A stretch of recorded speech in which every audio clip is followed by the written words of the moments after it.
Wow, it has been a while. Good morning, afternoon, evening, everybody, and welcome to the GMAE show here on the Sandbox Game. Chat, it has been a time. I think I got a little feedback loop, so forgive me if there is such.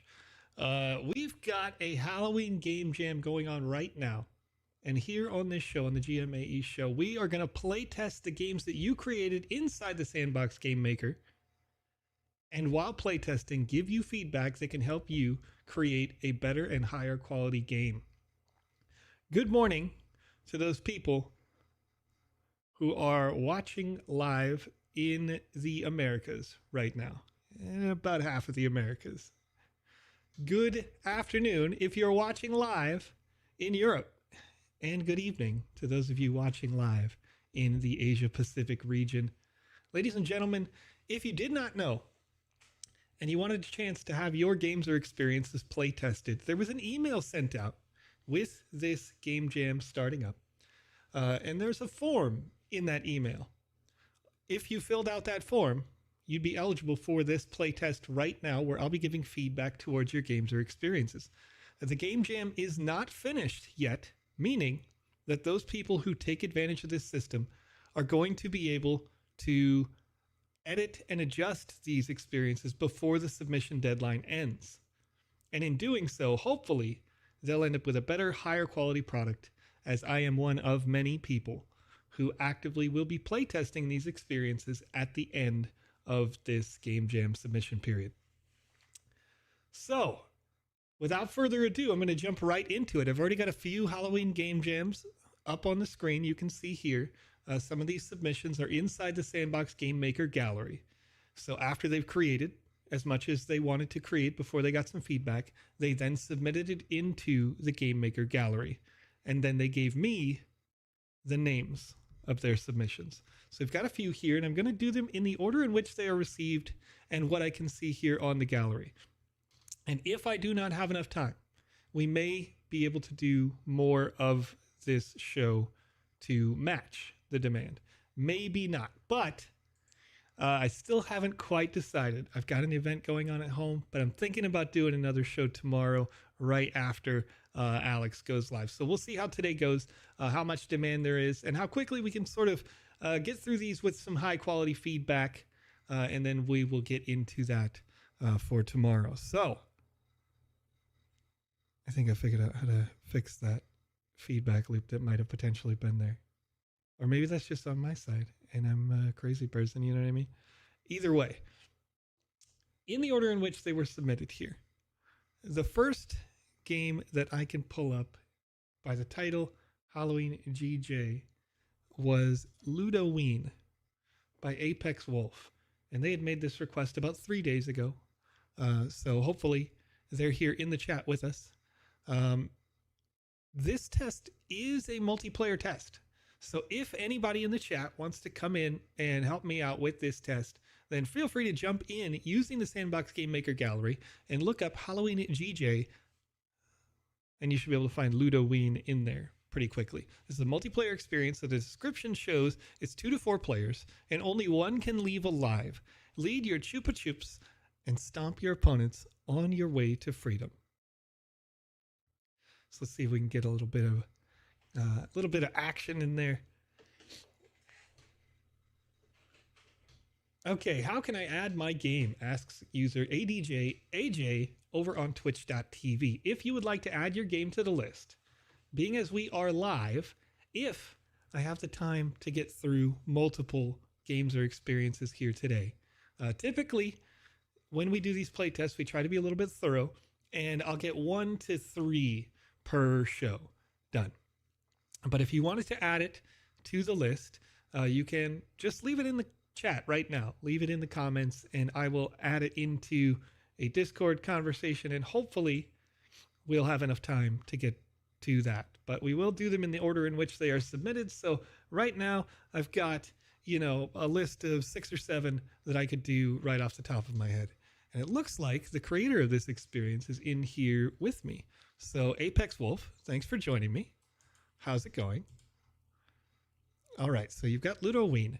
And I want to give some feedback on the just right away what's going on in my brain when I load into this experience, Apex. So the first thing that I notice is that you have some very stark, very high contrast textures that aren't feeling like a theme at this point in the game.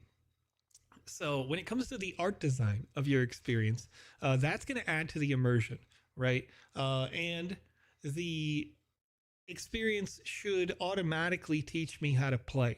So what I'm going to try to do is I'm going to try to play it just as I see it here, but also I want the game to be able to tell me the story of how to play it, right?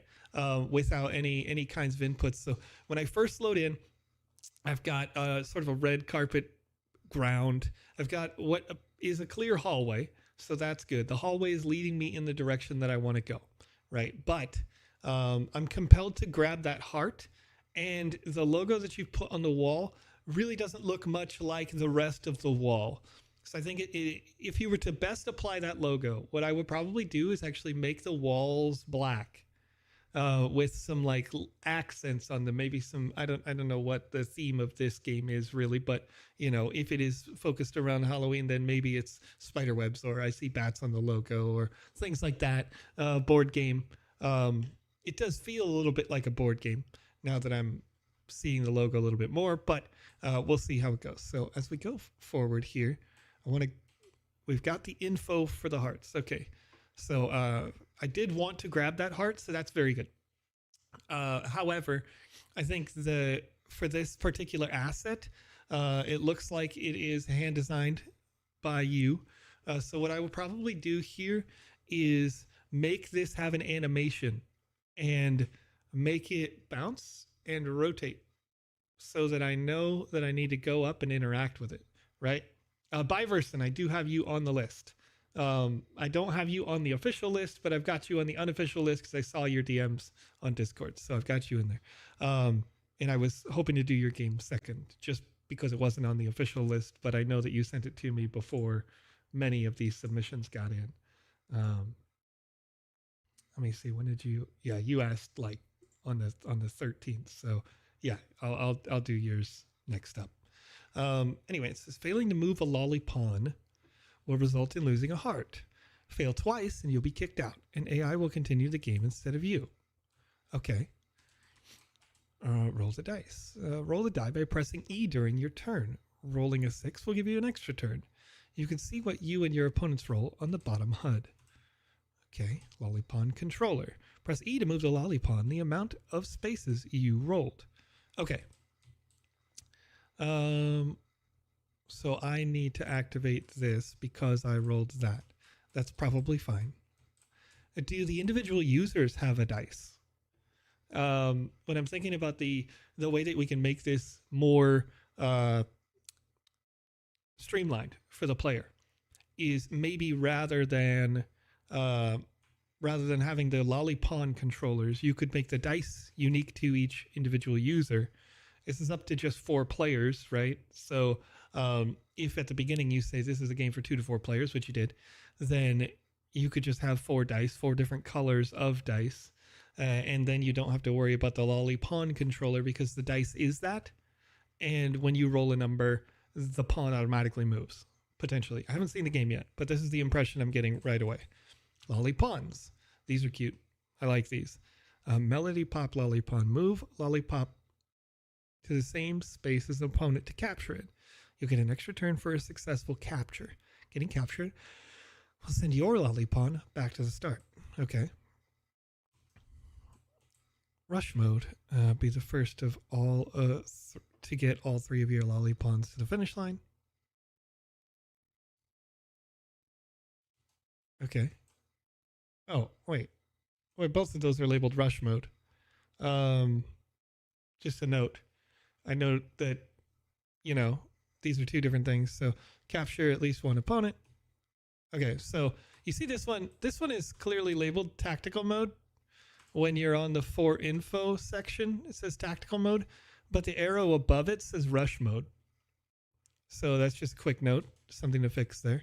For info, let me see. Safe star, no capturing allowed by opponents when a lolly pawn is on it. Okay.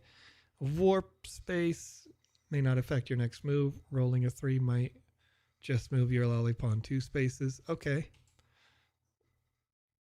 Delicious wearable costumes and candies, 4 in total. You can only get 1 from each tile. Okay. Assets are still under construction. Sure. There's some kind of a wall. Remove it by capturing an opponent's lolly pawn. Okay. Finish line. Sure. Great. We want that. We want to win. Calamity. A disgusting creature that has a chance to appear after each round. No lolly pawn is safe against his wrath. He bends the rules and might even slow down some lolly pawns. I'll keep an eye out for him. Okay. Information. In case you forget what you just learned. That's good because that's a lot.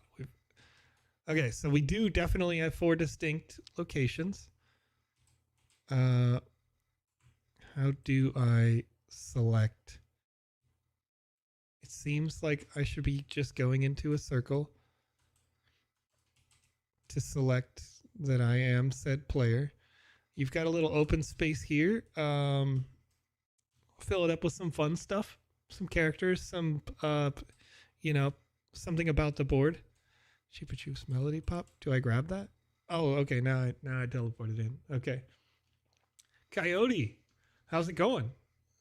Nice to see you here over on YouTube. I see you're a little bit down the list, but hopefully we can get to your experience. If not, I was in discussions to possibly do some more of these shows for this particular game jam. We'll see how it goes, depending on how much. Okay, so we got please join player 3 and 4. See, now we do have a unique dice. It's pink because I'm pink character. Move K2, move K1. Oh, okay. So I've got K2. Okay. I see what this is. I see what you've done. Okay. All right. So if you don't know, I think that these gameplay mechanics are based on the game Trouble. Pretty sure Mattel makes this game.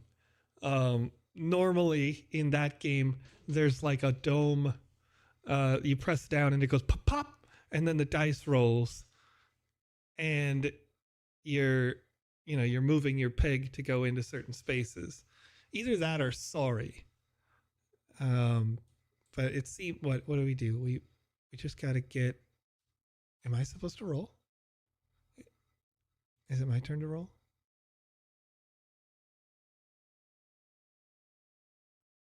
I couldn't roll. So it must not be my turn to roll.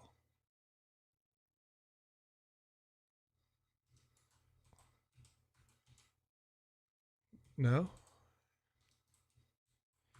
Do I just push a button? That didn't work.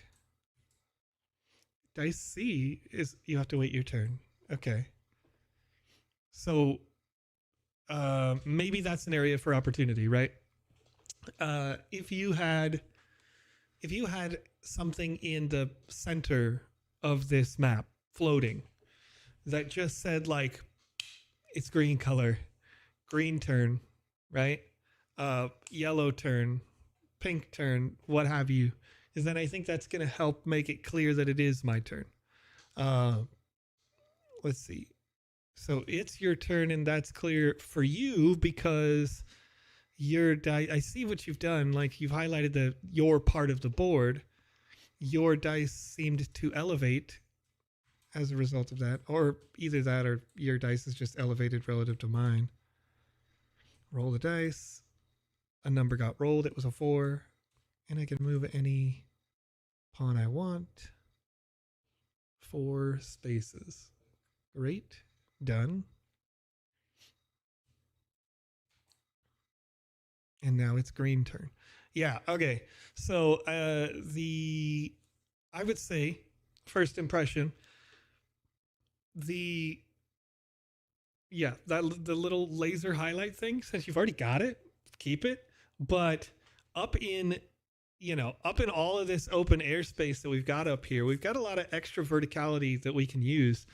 Make an asset that, maybe it has that skull on it that's back in the distance, so it stays in that sort of Halloween-y theme. We seem to be moving candies around the board, right? So it's all kind of there, but I want to see something that just actually, like, it's got 4 sides to it, and all of those sides hit you with that boom. It's green's turn, it's pink's turn, it's yellow's turn to play this, because it's not super clear. And in a good way, the way that this is laid out, you could do it sort of like a sports stadium jumbotron, if you know what that is, right? Like the giant screens above the stadium, and just you angle it at a 45-degree angle relative to the rest of the map, so that there's a flat side very clearly facing each player, so that, again, it's just really obvious what happened there. And to go the extra mile, you could also show what the last move was, right? Like something simple, say pink K3 or blue E2, right? So I can see that you just successfully moved E2 on purpose to squish green C1, now 2, and that's going to make it respawn back at their origination point there. So is it my turn now? It is. It is my turn now. And very much going to play this like sorry. So another thing that's sort of happening here is that the players who are playing the game can't see the game board very much. Like, I don't know what's going on over there in the A whatever section. So as I'm going to turn the corner, I can't like jump up on the board. I guess I could see it a little bit, but it's not super easy to do. So it might make more sense to have the player controls sections elevated so that we can look down on the board and see all of what it is. Or possibly, you wouldn't be able to let us out of our cage, right? I assume, because otherwise other players could push your buttons. So you definitely, I think, want to elevate this. Okay, so I got 5, and I've got to do the math here. 1, 2, 3, 4, 5. That would put me right in front of A3, but not on A2. So I don't really want to move that one yet. So let's go ahead and move K2 forward 5 spaces and see what happens. It does put me in a little bit of danger against A1, but we've got it out there. Oh.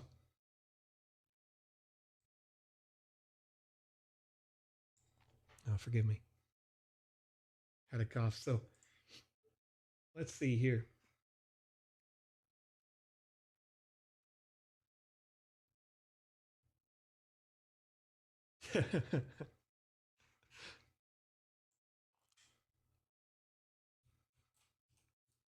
Okay. What's this thing? So one other thing I think aesthetically probably that I would change is your indicators that say K1, K2, K3, because they are like floating text objects. I probably would not put them as floating text objects at all, really, unless you make it hover a bit higher. But what I would probably do instead is replace these small green buttons with individual assets that say K1, K2, K3, or you say it's just pink, not even K. You don't even need the letter K. It's pink. 1, 2, 3. You've already got the color indicators, so you really don't need the letters A, E, K, C. You don't need those letters at all because they are pink. They could just be 1, 2, 3, and make this say number 1, and it is a pink podium looking thing, right? Because I think most of this game is going to be about the aesthetics.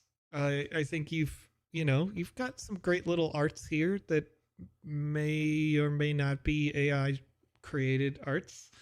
But that doesn't really matter as long as the game's immersive and the gameplay is solid.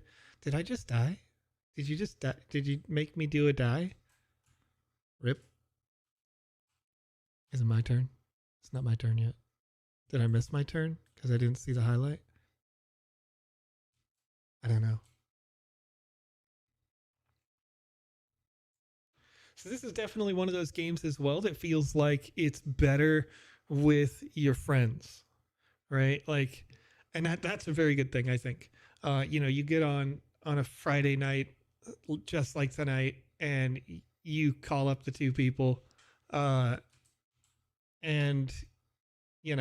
the two people, I say, the three people that you need to fill out a game, and you say, hey, let's go play. And as long as they understand the rules of the game, the mechanics of the game, everybody, I think, is going to have a good time. What do we got? So I'm trying to figure out. It's a figure 8 board. That's why I couldn't figure this out. It's a figure 8 board with like a finish line, essentially, to get to. So you will definitely interact with other players a lot. And it looks like a 1, 2, 3. Looks like it's probably going to take a while, isn't it? Each one of these. Because you're going to very often overlay with other players. Yes, rush mode is faster. Yeah, and it's fine. It's fine that it takes a while. Again, it's what makes this game or this game type, the game Sorry, or a game like this that's a little bit of an adjusted version of that, is that you want to be in the call, you want to be with your friends, you want to... Did I miss my roll again? Did it just change based on a timer and I missed my roll? It probably did. Probably did. Okay, so real quick so that I can stay focused on what just happened to me. That giant billboard with those colors that says it's Green's turn, that's going to help me if I'm laughing with my friends, right? If we're just chatting, having fun, playing around, that giant color, boom. Also, an audio cue. Am I missing one? Let me check. I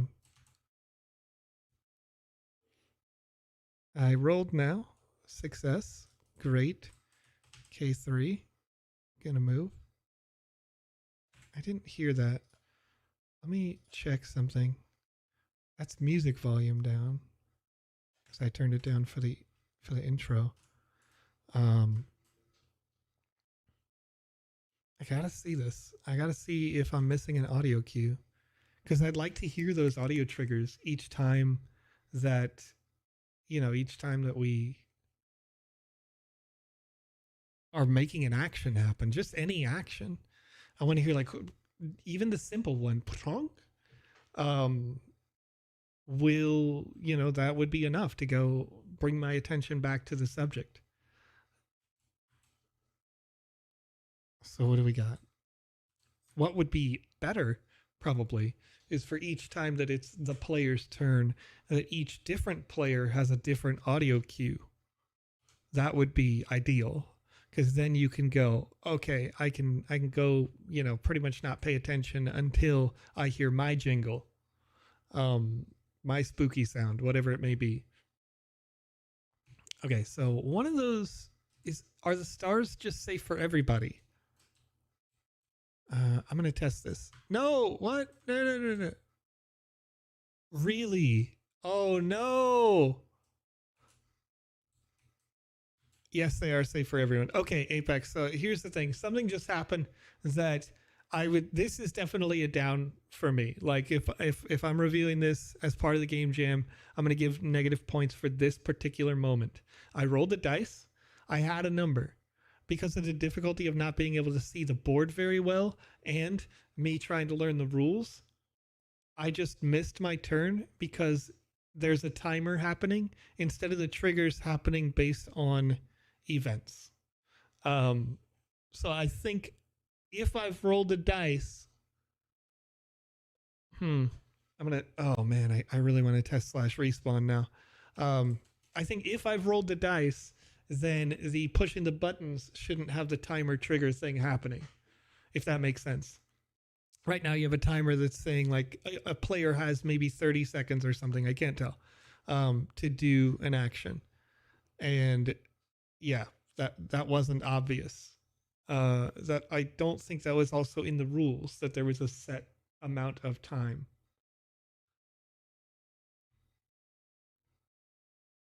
So, if that is the thing, where there's clearly a timer, it's right in front of my face, but because I didn't get an audio trigger for when I should take my turn, I missed that.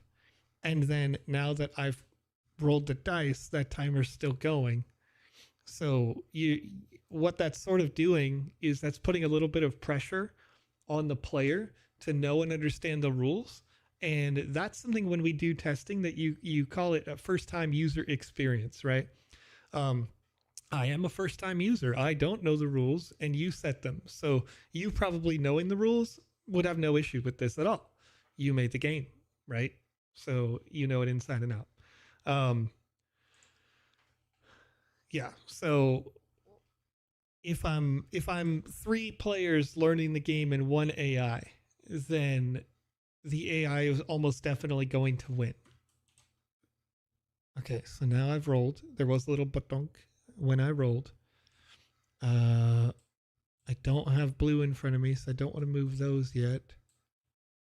So we'll move K3 again. And I move to a space that I can't see what that is.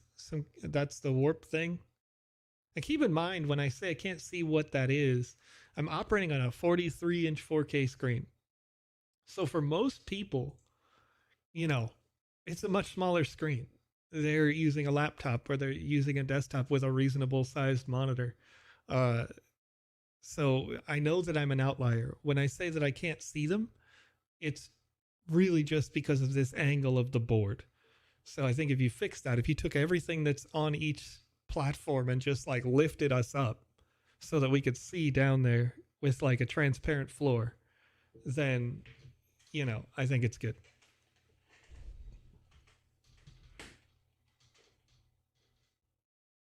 All right, so what do we got here? Blue is taking actions. That's great. Now I can roll the dice. I rolled a 3, which I can see at the bottom. And now with that 3, that's a 2. Yeah, hot pursuit. We're going to go chase down yellow for sure.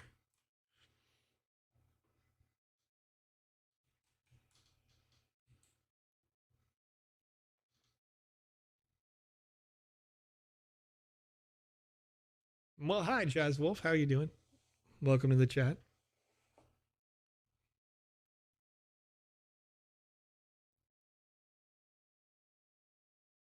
All right.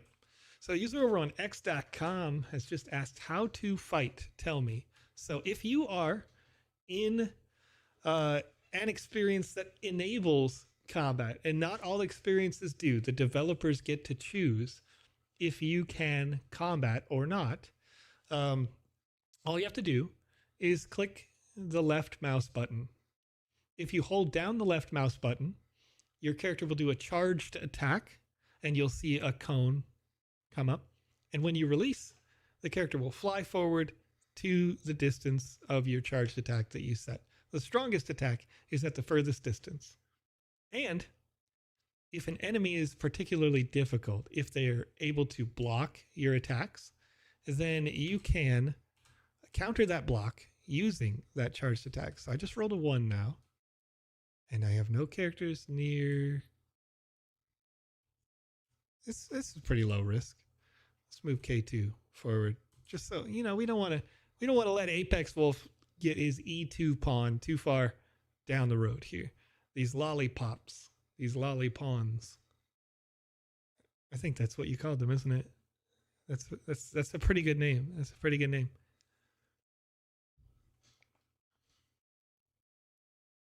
Okay, A1 making its way downtown. It's going too fast.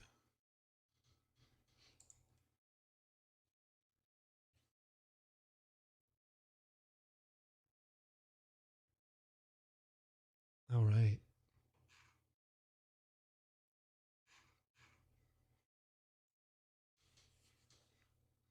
A2 got to move a little ways. How far are you away? 1, 2, 3, 4, 5. So if I roll a 5 here, and sure enough, I did. What up? Go back to your home. Apex Wolf. Get out of my house. Bonk. Send it back. Send it back. That's what this game is all about right there. Right, not Jackie Chan over on youtube.com is saying, I don't think that full PvP is enabled at the moment, but you can have pickables, which are items that a character can pick up, that deal damage to use for PvP. A good implementation of that I saw recently. Okay, I just have to blindly play here because I almost ran out of time. Is the use of like a rocket launcher or something like that. Oh wow, my turn came up real quick. Everybody knows what they're doing now. Look at that. I gotta strategize. 4. I'm gonna move my K2 forward so it's closer to that spawn point up there. I don't know what that candy does, but I'll take it. Is that because I rolled a 6? I got to roll again because I rolled a 6. See, I forgot about that rule entirely. So yeah, I think we've got another thing that I would probably add here is the rules as they've been explained can be retold to the player in the middle of the game, and it's not going to be offensive here because we are playing I mean, it's a board game, right? Like normally these board games are designed for children, and of course adults can play them because they're still fun and it's whatever. But if I roll a dice and a function happens, it does make sense to possibly have an asset that would spawn that tells me what just happened.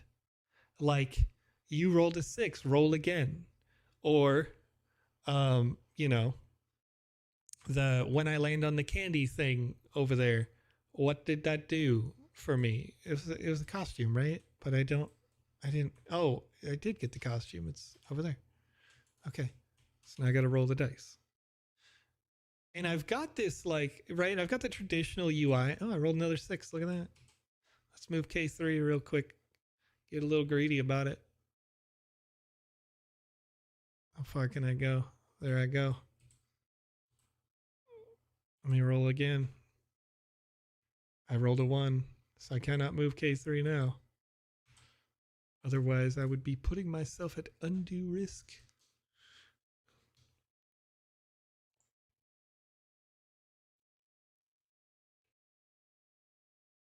Yeah. So anyway, yeah, the you know, the core tenets of the game, I think, are fun and they're good. And we're having a good time with what the game is. The game is essentially sorry. And that's fine. That's good.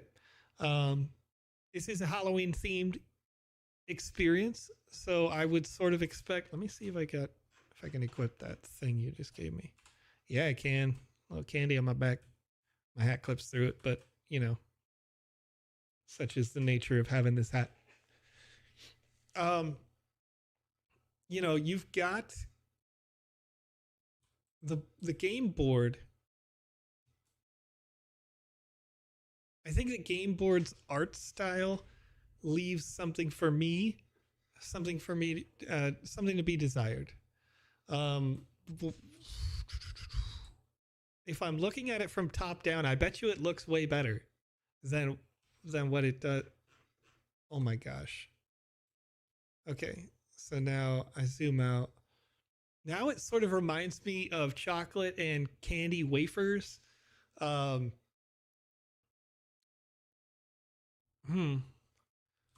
So I would probably texture a little bit the brownish tiles to be looking more like a Hershey's chocolate bite. Um, if you don't live in the United States and you're not familiar with Hershey's, or if you're like PandaPops in the chat who has eaten Hershey's candy and absolutely hates it because American chocolate tastes awful, then oh, did I miss my turn?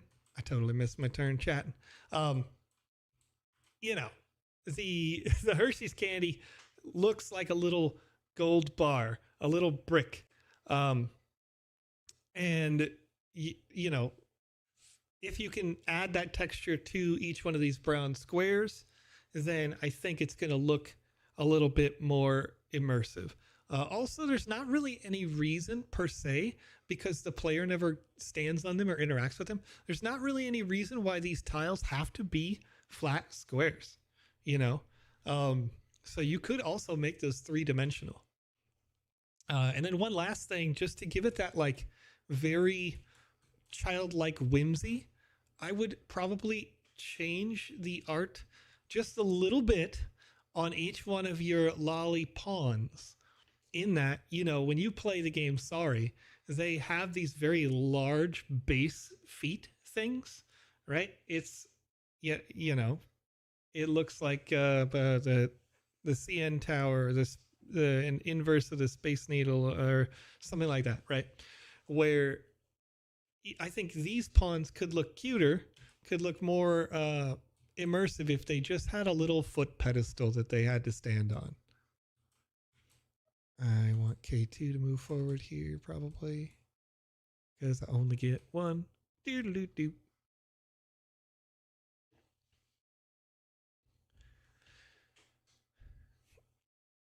And then let's see, now that I'm zoomed out, I'm starting to see some of the other assets that you've made for the exterior of this map, stuff that I really couldn't see at all before. This is probably something to clean up over the next couple of days. Obviously, I think all your mechanics are fine though. You've got all the mechanics of the game doing well. The game is fun. It's probably over-explained a little bit, and the game could explain itself well in the game, if that makes sense. If you did those like pop-ups that come in. Not Jackie Chan saying maybe they could hop like a pogo stick. Hopping like a pogo stick would be great, but the only way to make that work is to make an animation in each one of these pieces, and then in that animation, make that animation trigger as a result of starting to move at all. So right now you got the platform trigger to move. So when the platform triggers, it would have to trigger the animation to make the lollipop hop. Of course, if you did that, now you're really getting up there. You're getting into like the refined things about the art that is necessary to make this not just a game that you like, but a game that everyone likes. K3, time to step on blue again. Got him.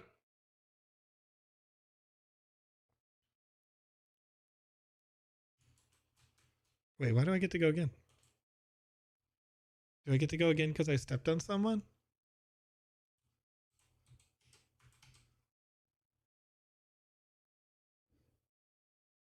Okay.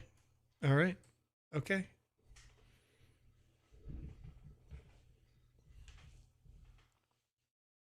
Successful capture. Okay. Makes sense. Makes sense. That's another thing that I would, again, add as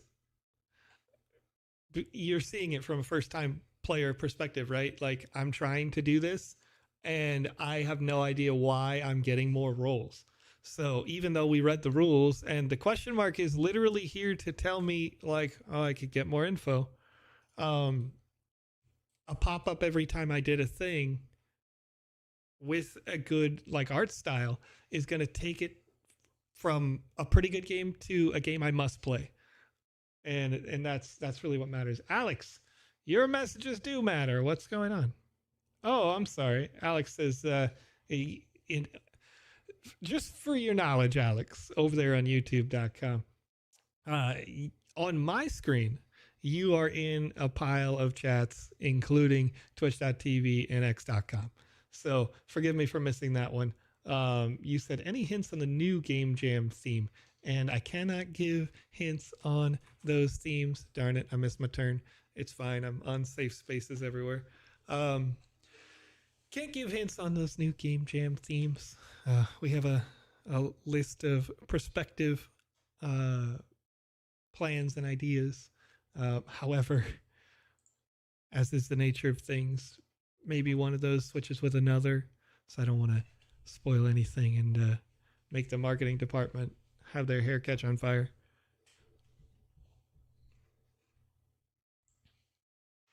But yeah, so far, really, you're seeing some good ideas come through.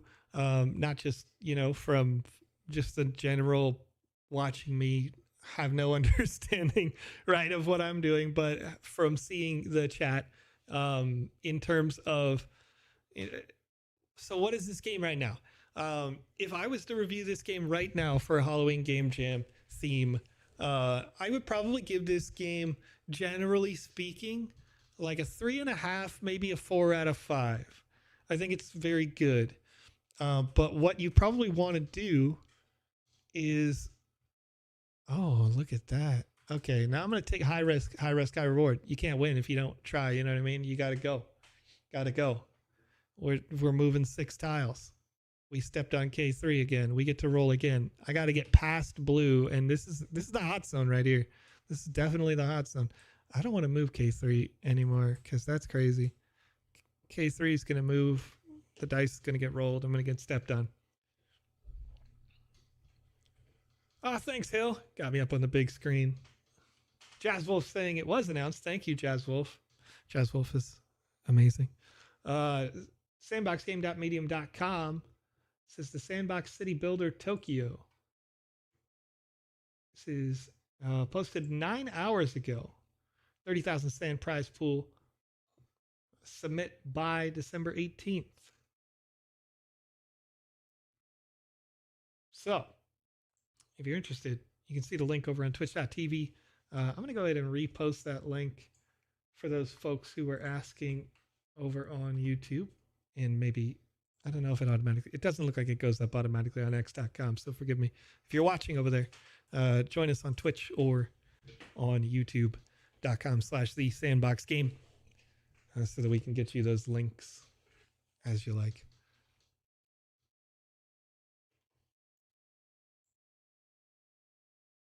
The lights are out. Dun dun. Who stepped on what? What happened? What was crazy? That was crazy. Do I get the costume thing? What are these hearts about? I feel like the hearts had a purpose.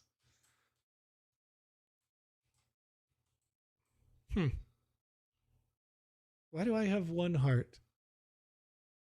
No! Yellow got one all the way around. Oh no. Don't step on me. No! You did it! Apex Wolf getting a little revenge right there.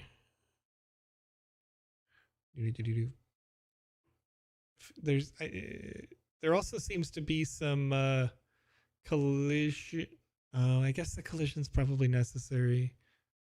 See, that's avoided. That's avoided if we're up physically, if we're higher in the air playing our parts. Okay, Dice K. Gotta move Andrew Dice K right here.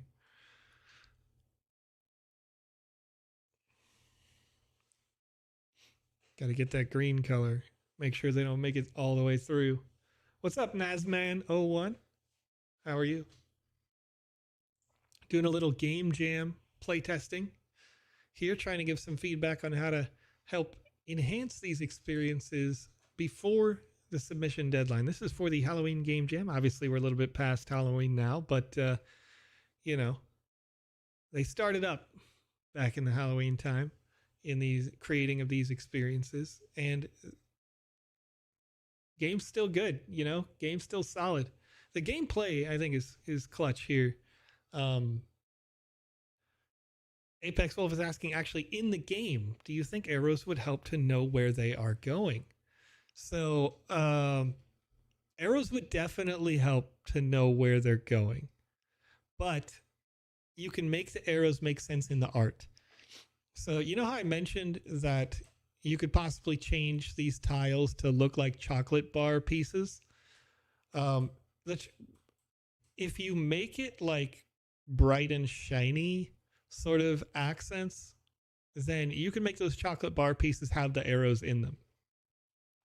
So like this tile right here has the arrow that heads left, and this tile is headed left, but this tile is headed to my right, to show the crossroad there.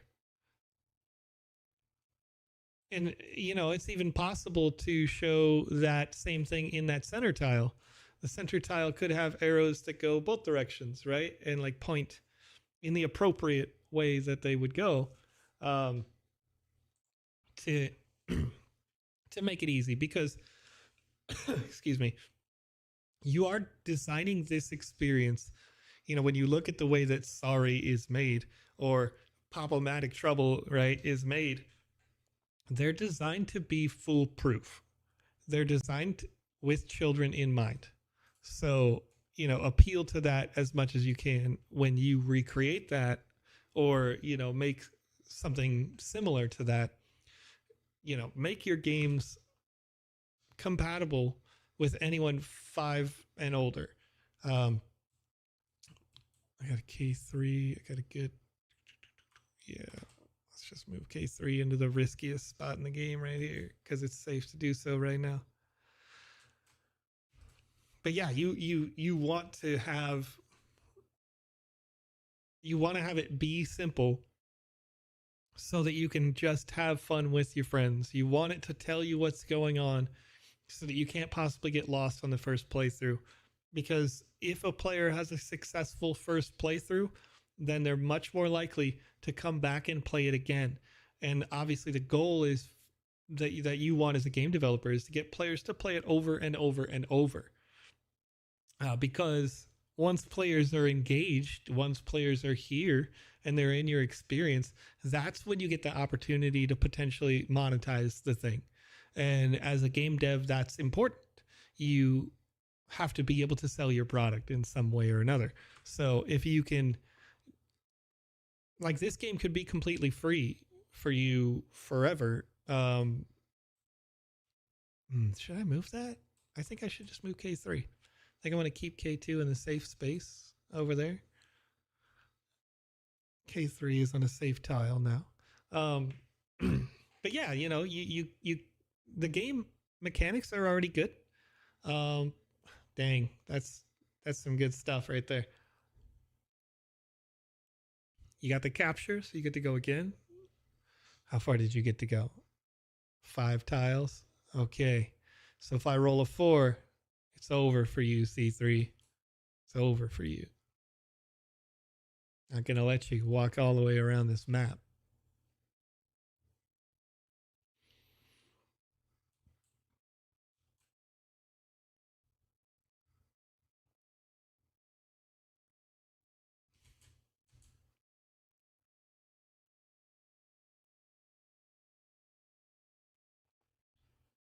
Still trying to figure out why you have 2 hearts and we each have 1. That's a 1. Rip.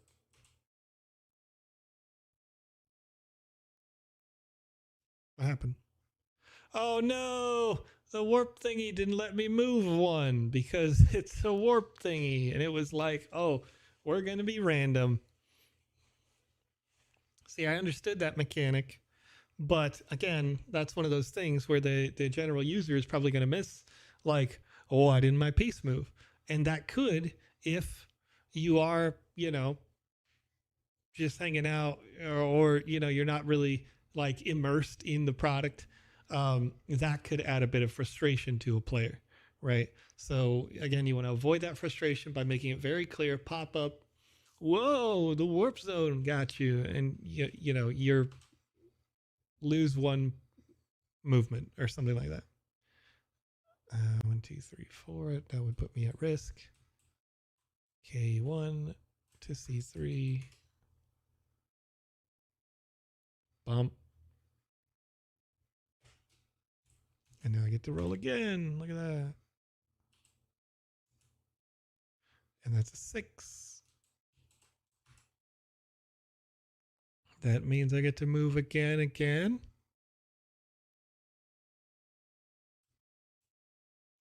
No? Yes? Yeah, RNGesus. You got my back, dude. Okay. I don't want to move K1 because then it gets at risk. So I got to move K2. K3 is real safe right now. Real safe. Put it on a warp thing. You know what? That's fine with me. As long as I roll more than a 1, I'm good to go.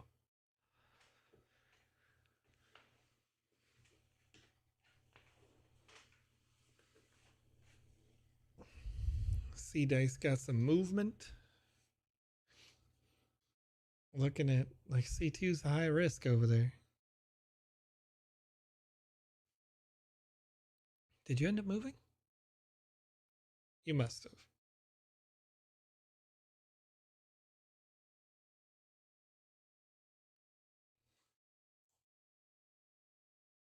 See, this is definitely a game that I would like to play just with the Discord buds, you know? K2 is in danger there. I'm going to try to move it. Hopefully the orange doesn't get a 4. So gameplay wise, mechanically, let's talk about the thing that I like here. I do really like the implementation that if you bump somebody, and I don't know if this was always true, but where you bump somebody, if they get bumped back to start, you get another turn. I don't know if that's true in the Sorry game, but I like that that's happening here. Because it incentivizes going after other players, and you know, like you're not trying to always go and get them or whatever, but if you roll a dice and the number is like this 1, and I can get this guy to give myself a better roll or further distance, then yeah, you're going to do it every time. So I do quite enjoy that. What do we got at 3? I could get past the crossroads, but I kind of want to see if I can catch him at the crossroads. So I'll move K2 again. And I potentially got a costume part. We'll see. It looks like I already got my costume part, which is this candy. So the costume parts essentially don't matter anymore. And they don't keep you safe. But like they were cool for the element that they were. So what does the player get offered for landing on the costume part again? I think something else that you could probably do with the costume tile, if I was going to change this a little bit, I would add the when you land there, get +1 distance or something like that. Something simple. Okay, K2. I got another wacky, wavy, inflatable, flailing arm tube man situation. Let's go. Here we go. Straight onto a warp zone. Anyway, you know, because there is the incentive, right? When you first get it, cool. I got the costume part. I can equip this thing just for aesthetic, for fun. But if now every time we land on those little pumpkins, we get to move 1 extra space, that gives you a chance that maybe you rolled a 6 and that 6 turned into a 7, and then you also got to roll again. And that adds just another dynamic of fun to the game. You could do the reverse as well. You know, if the pumpkin space is there and you land on it, you go back 1. But I think it's a cute asset. So I'm incentivized to think like, you know, you gotta go forward 1. The warp thing, if the warp thing is already gonna make you have -1, why not make it move backwards 1? You know what I mean? Like it's always, I landed on a warp, so I'm always gonna get a -1 here. Oh, I got a 6. 1, 2, 3, 4, 5, 6. Doop, doop, doop, doop, doop, doop, doop, doop. I'm a jerk.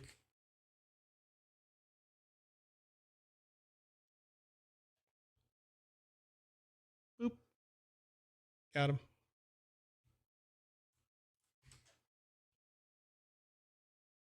Five.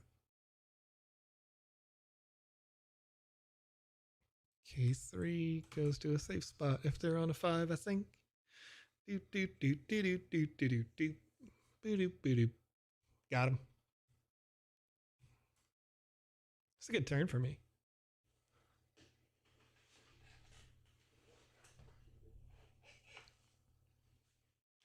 Pretty nice, Apex Wolf.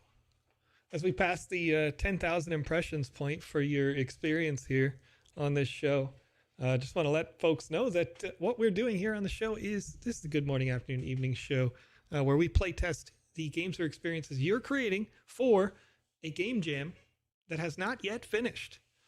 This particular game jam was the Halloween game jam for the Sandbox game. And in this game jam, users were asked to create Halloween theme or not, up to you, but you know, it works nicely with the theme to make a Halloween themed game or experience. This particular experience was created by Apex Wolf, the user that you could see here sort of on the screen playing with us here. And they have requested that I, on the stream, essentially break the game or break down the game to help them make that higher quality experience of the game. Sometimes that means, ooh, I got to move K2. We got to squish A3 right here. Sometimes that's going to mean that the game is incomplete. Sometimes the game is feature filled. You know, but regardless of the state of the quality of the game, I try to give the best possible feedback as one of those game jam reviewers and voters to help the players. See, I'm playing sorry here at the same time, Chad. It's crazy. To help the players make a better experience. So far, Apex Wolf has been able to see what it's like when a brand new player plays an experience for the first time here live. And they'll be able to take this VOD later over on YouTube or what have you, and play. Oh, I get to roll again. I forgot. I got to roll again because I did a capture. K2, K1, K3. Let's do K3 again. Let's get it as far away as possible from the danger of the A2 pawn. Anyway, we've been able to talk about arts, animations, effects, the tutorial that they gave, the world, you know, the terraforming of that world, essentially all of the infrastructure that makes this game what it is, and how to make that better. The goal, for me at least, when we do these playtests, is not just to make the games good enough to possibly win them a game jam, right? It's to make these games good enough that you can have people playing them when the game jams are over and have fun with them. Because once players are playing your games and having fun with them, then you have an opportunity to potentially monetize those experiences. One example where that could possibly happen in this experience, I mentioned earlier that there is the potential for like a Jumbotron situation going on, right? To tell the player whose turn it is, not just by these like neon sort of effects that are going on, but like a very large screen front and center, boom, boom, it is yellow's turn. And potentially that's able to be monetized because you could have, after a number of rounds, 5 rounds, whatever, 10 rounds, an intermission potentially that says like stretch, you get a coffee, what have you. And, you know, on that, you have an opportunity to monetize because you have it in this like stadium-like space. Let me see. 4 doesn't get me anything cool here. but K1 can move without risk. So I think I'll do that.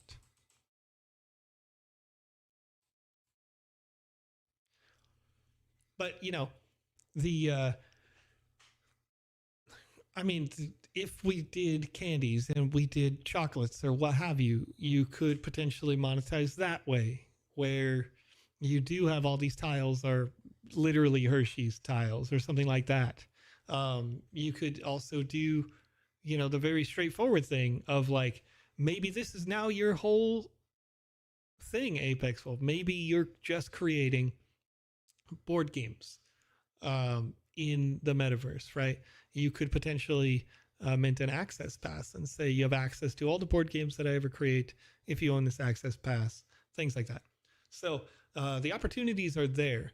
Now, in terms of what this game jam is and what you could earn from this game jam, if Apex Wolf ends up as one of those top 10 experiences, then they would have a land NFT, which is a publishing space.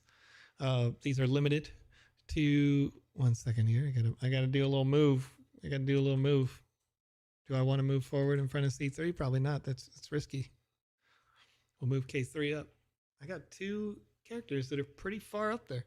But yeah, you know, you've got the land NFT, which is an unlimited publishing space. You can publish however many experiences you like, one at a time, on 96 meters by 96 meters by 128 meter space. So if you wanted to make a very, very large, multi-layered, tall adventure game, you could do that in that land. Or if you want to publish this exact experience to get people to come in and see what you got as a game dev, you know, play through your experiences, you'd have that. You would have a space that you know you have a captured audience coming in. And, you know, as I mentioned, the sponsorship opportunity is there because you have this space. On top of that, of course, you earn Sand cryptocurrency tokens if you are in that top 10. Various, you know, weighted values depending on what position you take in that top 10. But, here we go. I'm sorry for your loss. I need to move forward. Sorry about that. Bonk. Let's roll again. Roll those dice. 6. That's pretty good. I gotta move this K3, huh? I gotta move this K3 forward. One of the safer spaces on the map at the moment. There. And I rolled a 6, so I get to go yet again. Another 6. Another one. That's crazy. 1, 2, 3, 4, 5, 6. I would go to the crazy space, but it's still safe up there. Let's go. Let's go. Those guys are making their way downtown right there. This game's OP. Overpowered. K1. I get to step on this guy and go yet again. What is my luck? Bonk. Wait, what? Did I do the math? No, I did not. All right, I didn't get to step on that person, and I put myself at risk now to be stepped on by the yellow team. Okay. All right.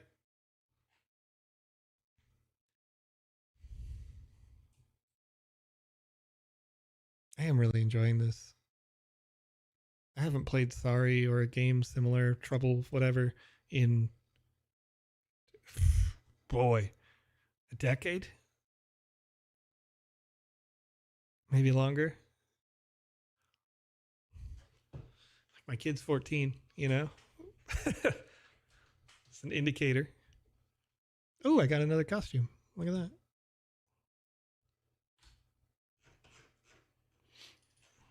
I like this one. It matches my aesthetic for sure.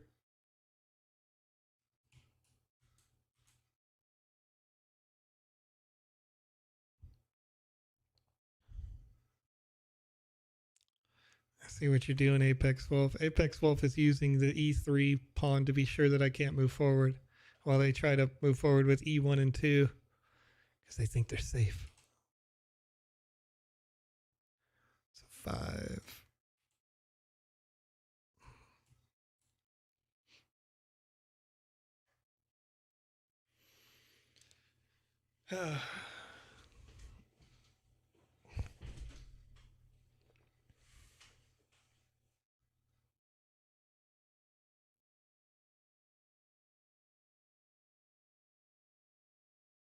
It's going to be interesting to see. Wait, what happened there?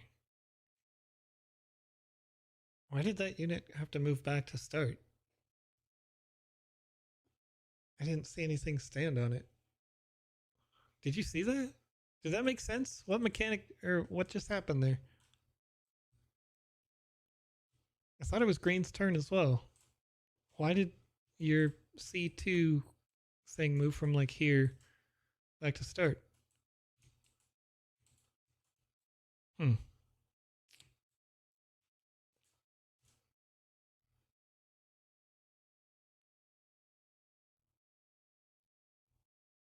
Calamity came out and killed one. Oh, I forgot that existed. And it was like, it wasn't highlighted or in any way. What made the darkness effect happen?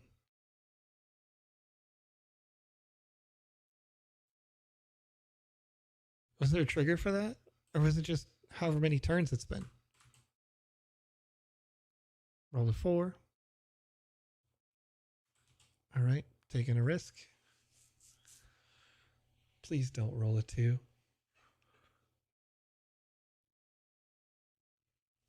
If you do, I don't blame you at all.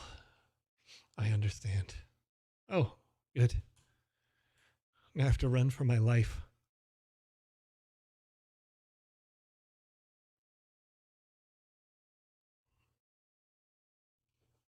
For some reason, it did not appear on your screen. Yeah.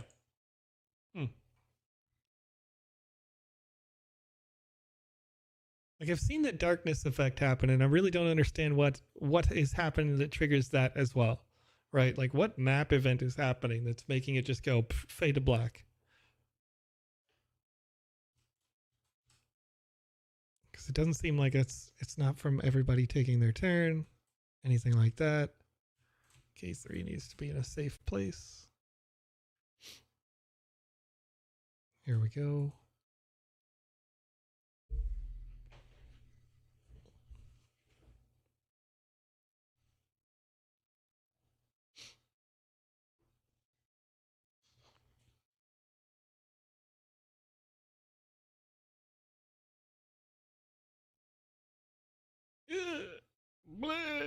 Got me. Oh no. I'm spiraling.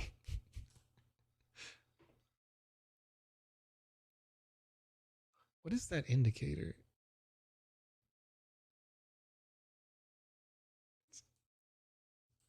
Right here. You see this indicator right here. I don't know what it's there for or from, but it looks, it looks really vaguely like a mouse and like, and it's freaking me out, man. I would for sure remove the indicators probably on all 3 of these podiums. Just change it to 1, 2, 3. Do the same with the names above them. Don't remove the name indicators on top of these, but make it just say 1, 2, 3 so that we know which one we're controlling. It's pretty straightforward.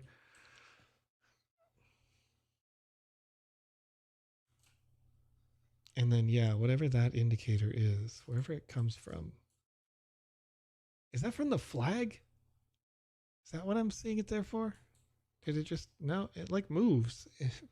Totally random.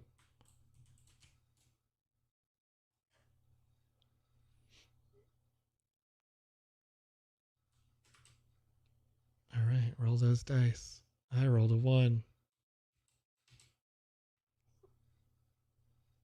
Oh man, the warp zone thing just said, nah, you didn't roll a 1, actually.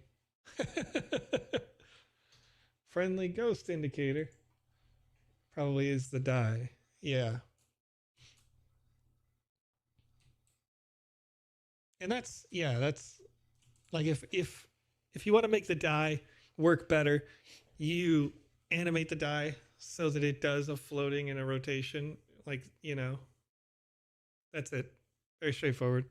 I think most people know what a dice is. You could have the text roll up above it, but an animated, like a piece of art, a voxel art, is going to pay off better than the roll text. And you don't need, the arrow. Let me see. Does the arrow move around based on where I am? It does, but it's like, it's way offset. It's such a small thing, but really that's what it's all about, right? When you do quality assurance testing, you're always finding the very little things. And, you know, obviously you take it at different priorities and whatnot, but like that would be a really low priority. But if you're looking for polish, that's gonna affect it a little bit. Okay, K1 to E2, baby. Let's go. Bonk. I get to roll again. Because I did the thing. 4. I don't like that number. K1 again. Let's go.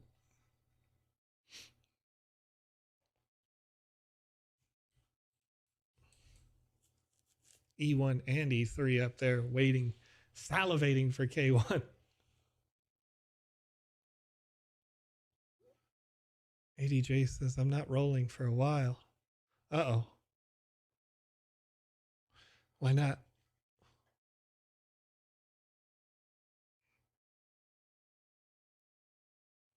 You just see the collision course there and think I shouldn't be rolling.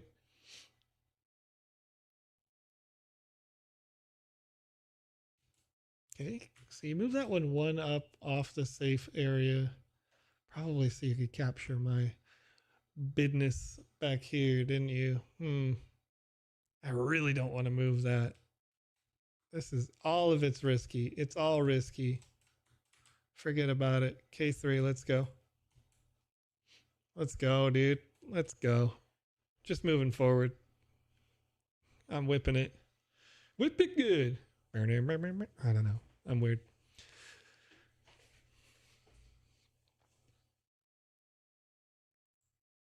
How long have we been running on this for a minute, haven't we? Look at that. Look at that. It's crazy that this one experience already has me at like full regular time.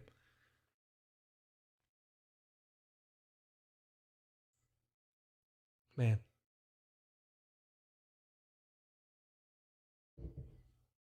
But that's the nature of it. That's the way that, you know, these tests sort of go.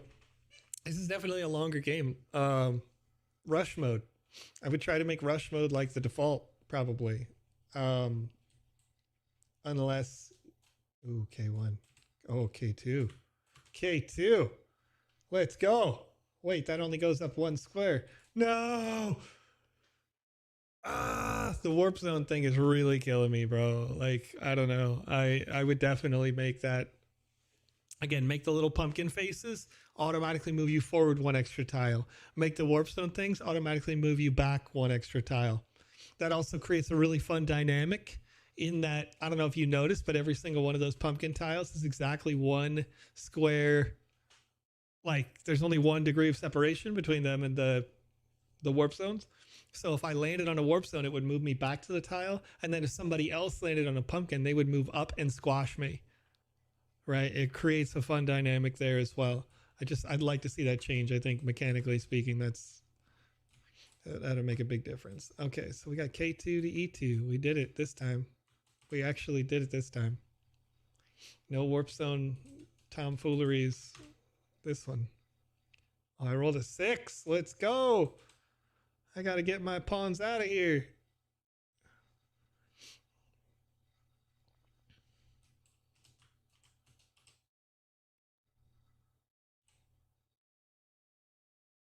Another 6. Let's go, dude. Let's go. Easy game.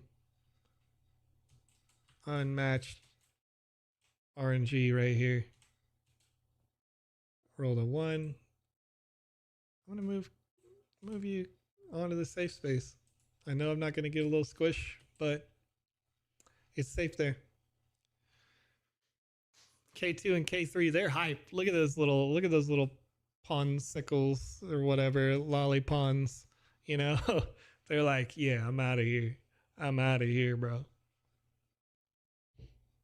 What's up, Ice Pilot? How you doing today? Love this art style. Panda, I agree. It's cute. It's good stuff. You know what I didn't do, chat? I've been sitting here this whole time, and I'm such an old man. This is a very old man thing to say. Don't judge me, okay? I was wearing my reader glasses for reading.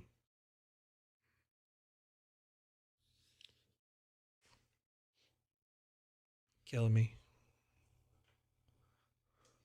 Ooh, that E2 move. Too close. I don't like it. Was that a 6? Did you roll a 6? What'd you just roll? Another 6? Oh boy. Oh, he's trying. No. Okay, I don't want to see a 1 or a 3. Can we not? Can we not roll a 1 or a 3? That's a 1. That's a 1. You know, if you just take out that yellow guy over there, that the NPC though, if you could just take out that NPC though over there and not the real player, you know what I mean? Oh, wait. What happened? You had 2 different lollipawns you could have stepped on. You totally could have played more and further. Dang. So kind. Moving K2 to the please don't squish me space.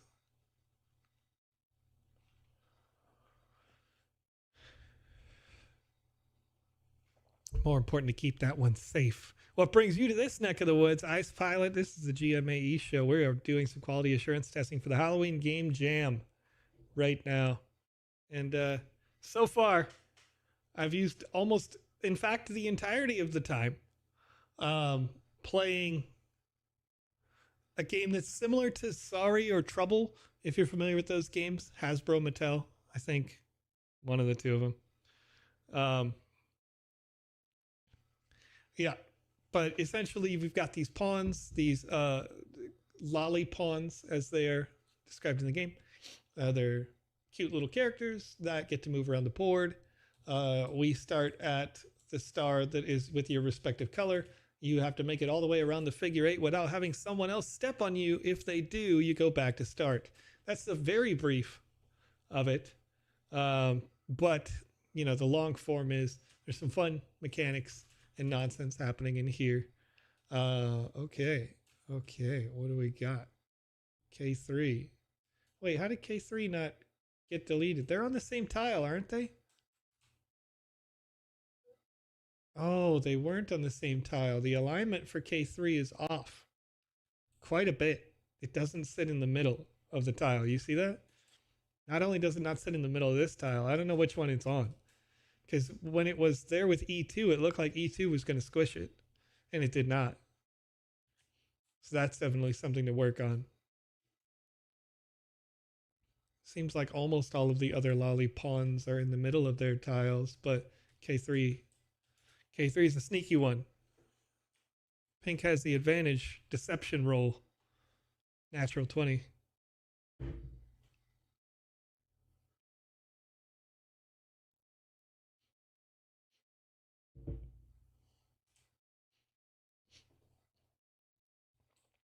A 3, huh? I mean, I don't need to do anything with that now. I don't want to do anything with that. We'll move K1 up. K1's into the risky part of the game again. Off of that safe space. So all of the golden tiles for you, Ice Pilot, all those golden stars that you see around the map, those are places where you can't, if another lolly pawn was to land on your tile, you cannot be eliminated or sent back to your starting position while you're on a star. So, you know, it's a good spot. It's a good spot to hang out for a little while as you try to reposition your business. Wait for people to pass you up so you can land on them. Each time you land on a lolly pawn, and you can successfully do it harm. Okay? I gotta do the math here. A 4 would take me to the crazy, wild, wacky, inflatable, flailing arm tube man space. I don't like that one, so I'm gonna move this guy.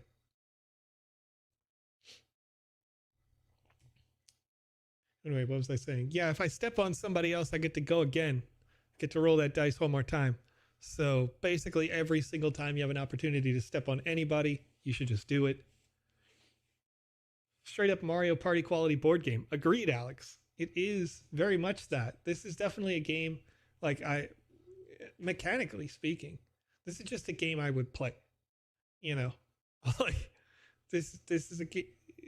I want to see the arts get adjusted. I want to see some clarity for those first time users, as I mentioned during the show. But I really just like, I love the way that the gameplay is. It's solid, and plausible deniability. I can't be sure that these are exactly sorry rules or trouble rules or however that works, whatever. But it's good. It's good. Okay, I rolled a 6 there. It's 5 away to A2, but that's a safe space. I could also save my K2 pawn. So I'm going to save K2 pawn. I'm going to lock him into the safe zone here. Boop, boop. Real close. So, interesting. I believe it's sorry, you have to get exactly the right number of tiles to land on the little finish line flag. I'm wondering if that's true here, and I'll probably test that on my next roll. Once again, the K1 has landed on the crazy space. So I think, if you do what I had mentioned before and just make every time it lands on that like whirlpool, it just definitely goes back one tile. And every time it lands on the pumpkin, it goes up one tile. Then it's a point of clarity for the player. It makes it easier. Whether you're 5 years old or 50 years old, you're going to understand exactly what's happening. You went up, crazy thing sent you back. The hurricane blew you away. Oh man, 5 tiles would take me to the pumpkin. I don't really need to be there because it doesn't give any advantages. I'm going to try to do K3. K3 moves to the finish. Okay. So yeah, so in the original game, when you got onto those last couple of tiles, you had to get exactly that number. That's not the case here. That's probably a good thing, honestly. It was good for the mechanics of the game. It allowed people to have like comebacks in sorry, but that's a good thing here because it allows you differentiation, so that if in the case that this game blows up, everybody loves it and they want to play your experience, you've polished the arts and you polished the mechanics and the UI, UX, what have you. You don't want somebody like a Hasbro or, Mattel, whoever owns that, to be like, you copied my game, I'm taking your money, right? You don't want that. So having those small differentiations in the rules can be a big difference maker. Sorry, I was getting a spam call. My phone literally said potential spam. Like, crazy. Okay, I rolled a 6. Love to see it. Move K1. K1 appeared to glitch and show me its destination right away. It's Ludo-derived rules. They are not copyrighted. We checked. Good, very good.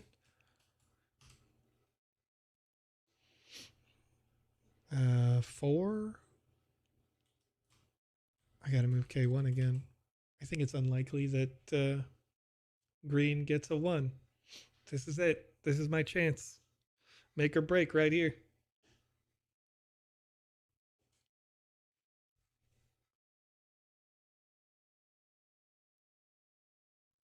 All right. The sun's getting real low, big guy. Is there like something happened? I can't tell. So you mentioned that when the darkness falls across the land and the midnight hour is close at hand, that asset that was like a very amorphous blob, black as night character in the tutorial section is supposed to come down and be seen. I don't see that.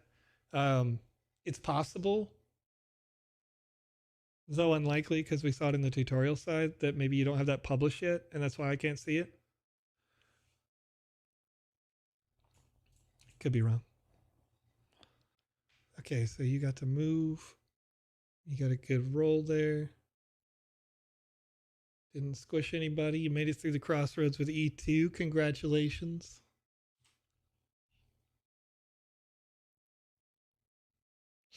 I rolled a 2, And I'm not feeling safe and secure, so I'm going to move my K2 to the finish line. Now it's only K1. Me and K1. Green Candies didn't get order from leader anymore. Oh, so you've just been having the AI run your roles, just running around in your space, letting the AI do the thing? Is that it? Does it seem like you meant to move C2?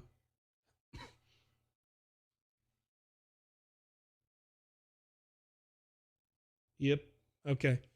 So the question I guess I would have with that is, can you now, ADJ, can you take over again? Can you take back control from the AI?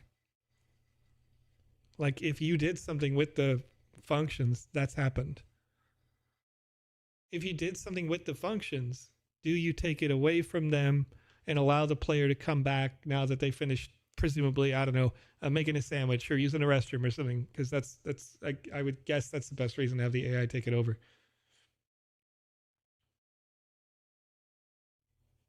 Oh, it looks like you all are having conversations about the current price of the world's most popular cryptocurrency. And I got to tell you, it's crazy. It's crazy. It's fun. It's fun to be back in a bull market again a little bit, just for the sake of like wild speculation on the price. You know, so I do distinctly remember the last cycle where people were, whatever, 4 years ago being like, Bitcoin's going to hit 150K this run for sure. And then that just, obviously that didn't mature. That didn't happen. All right. Rolling pretty well now. Rolling pretty well now. Making our way downtown. I try to roll, but I can't select a candy. Yeah, okay. Thank you, ADJ. So I would consider that to be a glitch, a problem. So here's my suggestion, Apex, because you already have all the mechanics to let the AI take over in the game, right? You're waiting on a timer. They didn't play for so long, or they didn't click the dice for so long, right? Instead of doing that, why not make an asset that looks like a little robot or something, or yeah, maybe another lollipop for each one of them, lollipon. And that one, when you toggle it, when you click it, AI is on. When you click it, AI is off. Because it's nice to have the AI there to automatically take over, but if you have the toggle, then the AI can automatically take over, and you could turn it off. Or you could turn it on because you have to walk away, and then you can come back and get back into your game. Whichever one is appropriate for you, but definitely a toggle on that is going to be important, just to make sure that your players can continue to have fun when they want to. Especially a game like this, because the game does take a while, and then also the game is, I want to say more family oriented. Obviously, the platform, because it's in cryptocurrency, it's still an 18 plus platform, but the game is more family oriented, or like casual oriented, I guess. So if I'm playing with 10 Discord friends at 2 a.m, and we're all giggling for various reasons, then you would probably want to have an option to be like, I got to go pee.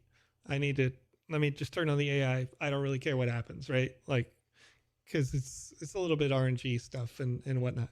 So yeah, a toggle on off for that AI function would be really nice.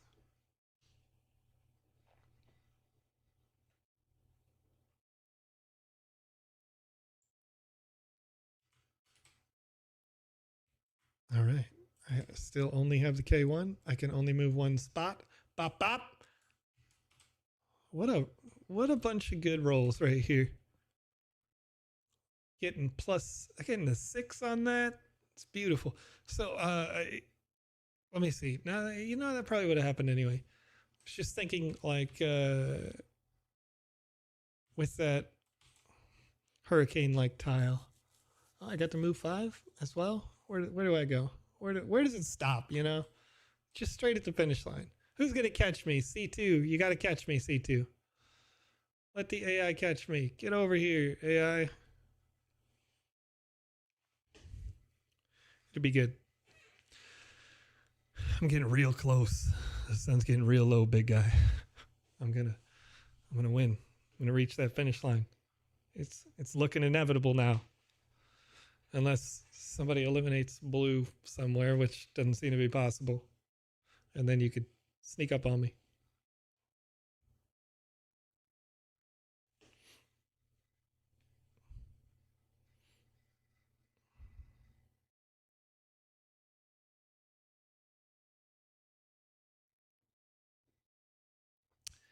So little known fact. Maybe Alex, maybe Panda knows this, but in my house, we have a rule about board games. It is a very much spoken rule. And it's called the make sure Joe loses the chords. It's actually what they actually say is much more rude than that, but I'm going to just put it that way. Where everybody collectively works together to make sure that I can't win. Because, you know, strategery. All right. I really like candy corn. It matches. We're going for it. We're going for it.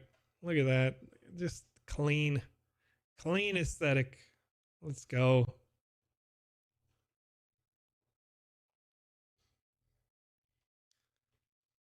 There we go, Ice Pilots thing. It sounds like my nephews when I try to play Catan with them. Yeah, no, it started with Risk.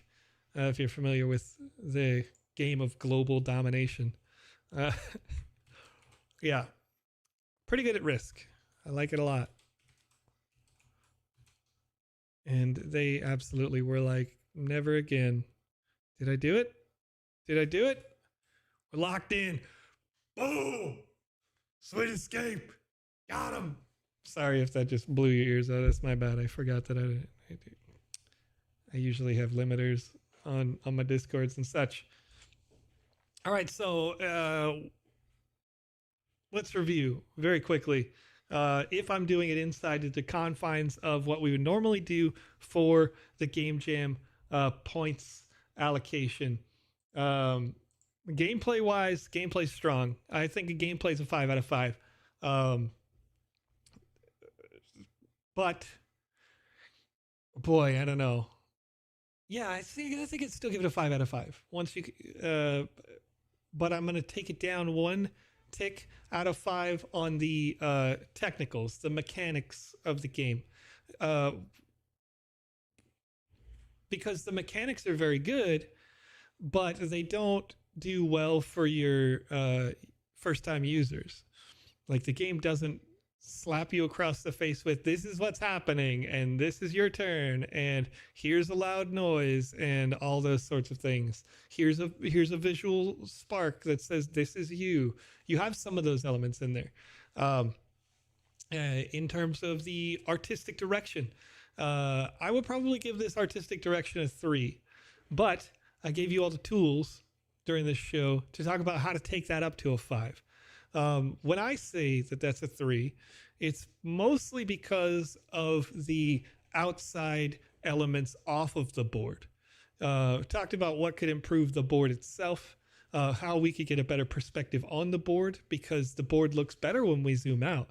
But we know that the game client is going to start you in that zoomed in visual, right? And most of your players, just like me when we did here on this show, they're not going to take the time to zoom out. They're going to try to see it through the default scope. And there's nothing in the game that says zoom out, right? So if we put us up on a platform and we add some of those other visual pieces that I was talking about, and that also means you're going to have to enhance your visually, you're going to have to slightly enhance your tutorial area. A weird thing is happening down in the tutorial area. Your board up top has tiles that you move pieces from click, click, click, right? Just like sorry. But your board downstairs in the tutorial area, it doesn't actually look like the player board upstairs. So just use the tiles from upstairs in your downstairs tutorial area as like the pathing to go to the place. Why not?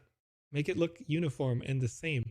That's going to clean it up. It's going to feel like you designed with intent instead of just incidentally going, oh, heck, we need a tutorial, right? So the, excuse me, then downstairs, I don't think you really need to show the functions as to what they do, but it wouldn't hurt. It wouldn't hurt to show, like, ideally, I would make a little diorama of like one pawn stepping on another, and it says like plus dice or something, right? That's stuff that maybe I would leave that off of the game jam side because you do have a limited time and there are more important things to do. But the nice to haves that would make this a really strong and complete video game is that stuff. I'm going to defer to Hasbro's Monopoly, right? You can get those. There's so many iterations of Monopoly, but in the modern versions of Monopoly, it's not just a Monopoly board. It's the world is happening around that board. And so go look at those and see what that looks like, because when we do zoom out on the environment on that board, you have some dead space on the outside and you've tried to fill it up a little bit, and that's good. That's going to be important. But you're, again, not like ultra important for the game jam version of this game. But if you want to just get 5 out of 5s across the board, that's going to give me wanting to give you wow factor points on that. And that's another category on there. It's like some extra bonus points. So instead of getting a potential of 20 points, you can get up to 22 points on our scale with wow factor. If I just come in and go like, not only is this very good for a game jam for the time that you had, but it just blew me away, then that's what it's all about. So now that said, I only got to do one game today, and I don't really love that. I think I'd like to do more. So what I'm going to do is I'm hosting an event in my house tomorrow, friends and family. Friendsgiving is what we're calling it, whatever. Some people do this in the States. It's a national holiday next Thursday, but Saturday we're doing something with our friends. Anyway, regardless of that fact, I'm going to try to come on right after Alex Camisaze Florez finishes their live stream. So maybe I can come in and be like, Alex, hey, listen, Alex, you've been going on for like 2-3 hours, whatever, right? I'm going to cut you off. I'm going to take over. And I'm coming back. I'm going to do some more of these because I just want to see more of these experiences, get good, high quality feedback. We've got lots more to test, lots more to do. And Chihiro in the chat here saying, thank you very much for the feedback. We'll start working immediately. We really appreciate it. That's what this is all about. It's all about helping you make those higher quality experiences. Zerov, I'm going to close out with your question. It's very important. Alpha Season 4 is going on right now. And the Alpha Season 4, you have an opportunity to play and earn in some of these experiences, potentially earning an Alpha Season 4 pass, which gives you access to other opportunities in the ecosystem. And they asked, I didn't start Season 4. Am I in time to do everything? Alpha Season 4 is only about halfway done. And in fact, each game that premieres each day during this season usually only takes about 15 to 30 minutes. So you actually have lots of time to play through. If you had fun for an hour and a half a day for the rest of the season, you would already be caught up like very quickly. So, if you want your opportunity to earn some sand cryptocurrency, to earn the Alpha Season 4 pass, absolutely go play, have fun in the metaverse. There's lots of good games out there, lots of great experiences as well. So check them out on the map, sandbox.game. Have some fun with that. And as always, folks, it's my pleasure to be here with you. And I can't wait to see you very soon.